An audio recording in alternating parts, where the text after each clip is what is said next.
Hello everyone. तो आज मैं आपको बताने जा रही हूँ केमिकल बॉन्डिंग चैप्टर नंबर 3। आप अपने सिलेबस के अकॉर्डिंग चेक कर लीजिएगा। मेजर पेपर 1 केमिस्ट्री BBMQ की ये सिलेबस है, ठीक है, जिसके अंदर हम लोग पढ़ने वाले हैं केमिकल बॉन्डिंग। इसका 2 पार्ट है, एक आयोनिक बॉन्डिंग है, एक कोवलेंट बॉन्डिंग है, ठीक है। तो अभी मैं आपको केमिकल बॉन्डिंग में कोवलेंट बॉन्डिंग के बारे में बताऊंगी। जितने भी टॉपिक्स हैं वो इसमें आपको दिखेंगे, ठीक है। ये हमारा लेविस डॉट स्ट्रक्चर हो गया। उसके बाद जो है हमारा नेक्स्ट टॉपिक आता है hypervalent molecule, hypovalent molecule, odd electron molecule and following octet rule molecules. ये कुछ डिफरेंट टाइप्स ऑफ मॉलिक्यूल्स होते हैं, उनकी डेफिनेशन विद एग्जांपल्स है। नेक्स्ट टॉपिक है हमारा बेंट रूल। बेंट रूल क्या होता है, उसका रीज़न क्या होता है, किस तरीके से वो अफेक्ट करता है, सारी चीज़ें। उसके बाद जो है हमारा बेंट रूल का फॉर्मूला है, ये आप चेक कर लीजिएगा। नेक्स्ट आता है मोस्ट इम्पॉर्टेंट टॉपिक मॉलिक्यूलर और बाइटल थ्योरी, जिसे हम MOT शॉर्ट में बोलते हैं। इसका पोस्टुलेट्स आपको अच्छे से पढ़ लेना है, जो कि आपके लिए बहुत ही इम्पॉर्टेंट है।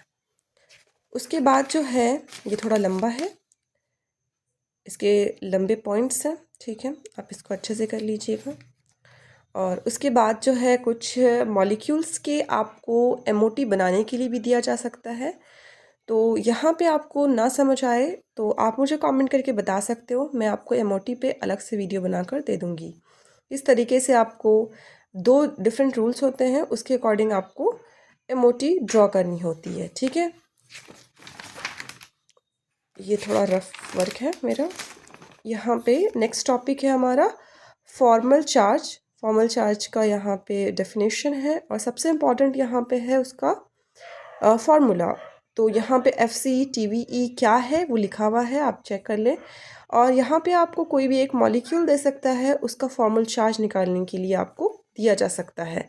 जैसे कि यहाँ पे कुछ एग्जाम्पल्स बने हुए हैं, इसका आप कुछ एग्जाम्पल प्रैक्टिस भी कर लेना। नेक्स्ट टॉपिक है, ये भी बहुत इंपॉर्टेंट है, valence shell electron pair repulsion theory, short में VSEPR थ्योरी बोलते हैं। इसका भी पोस्टुलेट्स आपको पढ़ना है, ये पोस्टुलेट्स भी बहुत ही इंपॉर्टेंट है। यहाँ पे ये वाला जो टेबल है, इसको आपको बहुत अच्छे से प्रैक्टिस करनी है, बहुत अच्छे से इसको समझना है। देख लें आप अच्छे से इसको, सारा इसका arrangement, shape, example, bond angle and सारी चीज़ें आपको यहाँ पे देख लेनी है। अगर आपको थोड़ी भी नॉलेज है तो आपको ये बहुत ईजिली समझ आ जाएगी, वरना आप किसी भी वीडियो में देख सकते हो, मुझे भी कमेंट कर सकते हो। ये आपका आगे का उसका पोस्टुलेट्स है, ये कुछ और पॉइंट्स हैं। फिर यहाँ पे हमारा नेक्स्ट टॉपिक आ जाता है, वो है पोलराइजेशन। ये भी VVI टॉपिक है। उसी के साथ एक टॉपिक मिलता जुलता है जो है फजान्स रूल, जो पोलराइजेशन से बहुत ही सिमिलर टॉपिक है। ये आपको फजान्स रूल पूछा जा सकता है, ठीक है, ये भी एक इम्पॉर्टेंट टॉपिक है।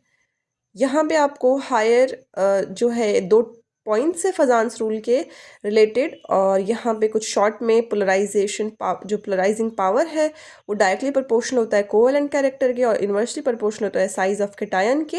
ये चीज़ें आपको पढ़ लेनी है। उसके बाद कुछ और पॉइंट्स है फजान्स रूल के, आप इसको चेक कर लीजिए। यहाँ पे कुछ क्वेश्चंस है, इस तरीके से आपको क्वेश्चंस दी जा सकती है अरेंज करने के लिए कोवेलेंट बॉन्ड, कोवेलेंट कैरेक्टर के अकॉर्डिंग, मेल्टिंग पॉइंट के अकॉर्डिंग। तो ये आपने जो अभी पीछे देखा है उस नोट्स के ही बेसिस पे आपको ये क्वेश्चन सॉल्व करनी है, ठीक है। तो ये भी सॉल्व करेंगे तो आपका थोड़ा मजबूत हो जाएगा।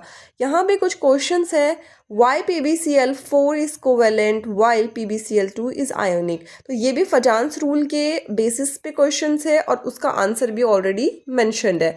Y TlCl3 is covalent while TlCl is ionic.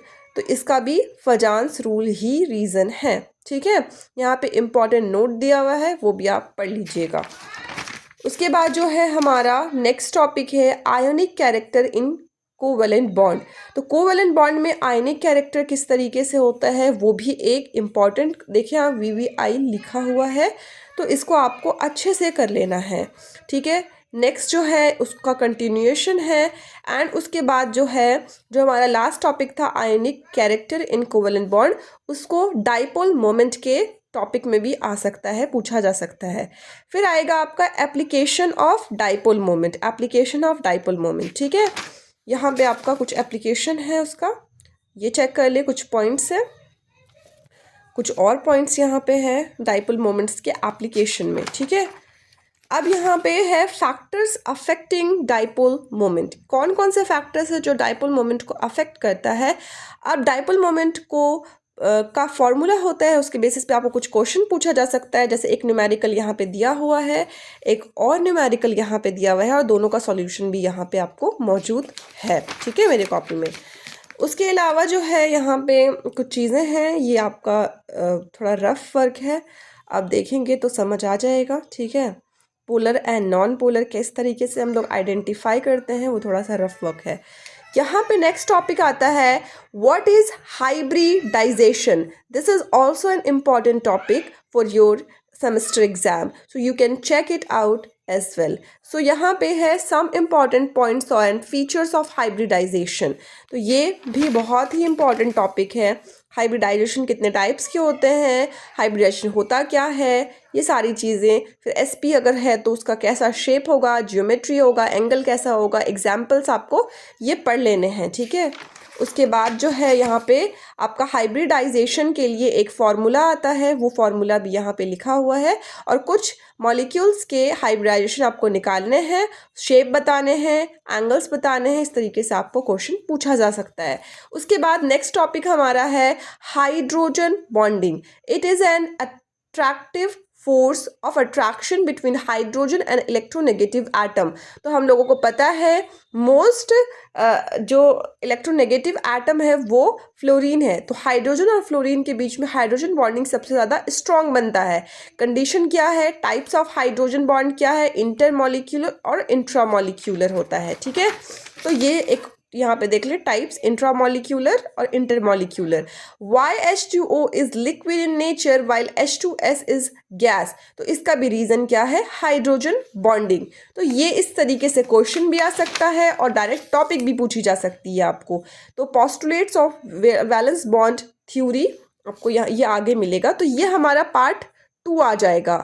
अब जो है हम लोग पढ़ेंगे आयनिक बॉन्ड्स के बारे में, ठीक है। पहले हमने जितना भी टॉपिक कवर किया वो था कोवेलेंट बॉन्ड के बारे में, और अब जो हम लोग टॉपिक कवर करेंगे वो है आयनिक बॉन्ड के बारे में, जो कि नेक्स्ट वीडियो में आपको मिल जाएगा। तो आपको अगर वीडियो अच्छा लग रहा है और अगर आप चाहते हो कि इसकी नोट्स आपको मिल जाए PDF के फॉर्म में, तो डिस्क्रिप्शन में मेरा नंबर है, आप उसमें मैसेज कर सकते हो और वहाँ से आप नोट्स ले सकते हो, जो कि आपको बहुत ही अच्छे तरीके से मिल जाएगा एक अरेंज मैनर में। Thank you so much for watching my video. Stay happy and stay healthy.